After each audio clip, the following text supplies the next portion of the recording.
Chairman Orangi town हाजी जमील सियाह की वाज़ेह हिदायतों के बाद औरंगी टाउन की हदूद से तजावुज़ात के खात्मे के लिए इंसदाद और तजावुज़ की मुहिम जारी है। चेयरमैन औरंगी टाउन हाजी जमील सियाह वाज़ेह तौर पर कहते चले आ रहे हैं कि हर हाल में तजावुज़ात का खात्मा करेंगे और उनकी हिदायत पर अमल करते हुए म्युनिसिपल कमिश्नर आवाफ़ात खान ने महकमा ट्रेड लाइसेंस और महकमा एंटी इंक्रोचमेंट के अफसरान व अमले के हमरा शाहरा औरंगी से इंसदाद और तजावुज़ात की जो मुहिम थी वो और तेज कर दी है और जारी और सारी है। और मुहिम का जायजा लिया जहां औरंगी टाउन के म्युनिसिपल कमिश्नर आवाफाद ने वहीं औरंगी टाउन नंबर 5 चौरंगी के अतराफ बौल लकस यानी अतराफ की सड़कों और फुटपाथों पर मौजूद तजावुज़ात का मुकम्मल खात्मा कर दिया गया है। इस मौके पर म्युनिसिपल कमिश्नर आवाफाद ने कहा कि औरंगी टाउन में तजावुज़ात की वजह से ट्रैफिक की रवानी पूरी तरह मुतासर हो रही है और फुटपाथ पर पैदल चलने वालों को भी आमद रफ्त में मुश्किलात का सामना था। तजावुज़ात के खात्मे के लिए मेन शाहराहों से banners, panaflex, sign board, shop board, ठेले, पथारे, केबिन, बाजारों और दुकानों के सामने फुटपाथ और ग्रीन बेल्ट्स पर मौजूद तजावुज़ात के खात्मे को यकीनी बनाने के साथ साथ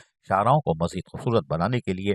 ऑरेंज लाइन बस फ्लाई ओवर के नीचे रंगो रोगन के साथ साथ पाकिस्तानी झंडा बनाया जा रहा है। इस मौके पर म्युनिसिपल कमिश्नर औरंगी टाउन आगाफात ने अफसरान व अमले को हिदायत की कि तजावुज़ात के खात्मे के लिए हर मुमकिन इक़दाम किए जाएँ और साथ साथ चिंची, रिक्शों और मस्ता जो बस होती हैं दीगर शहरों पर खड़े ना होने दिया जाए ताकि ट्रैफिक की रवानी मुतासर ना हो। इमरजेंसी की सूरत में एम्बुलेंस गुजरने में किसी किस्म की दुश्वारी का सामना ना हो, पैदल चलने वालों को भी परेशानी ना हो। हर किस्म के नाखुशगवार वाक़े से भी बचा जा सकता है, लेकिन औरंगी टाउन की आवाम को भी जहाँ मुश्किलात का सामना है वहीं औरंगी टाउन की इंतज़ामिया उनको सहूलत फराहम कर रही है और हमें उम्मीद है इसमें आवाम का ताउन और दुकानदारों का ताउन दस्तयाब होगा और यकीनी तौर पर एक अच्छे माशरे में दुकानदार भी अपना किरदार अदा करेंगे। अजीज आरिफ, KBS बल्दियाती न्यूज़, कराची। ऐसी ही खूबसूरत वीडियोस फ्यूचर में हासिल करने के लिए रेड बटन पर क्लिक करके और बेल आइकॉन को प्रेस करके हम सबके सब्सक्राइबर बनना मत भूलिए।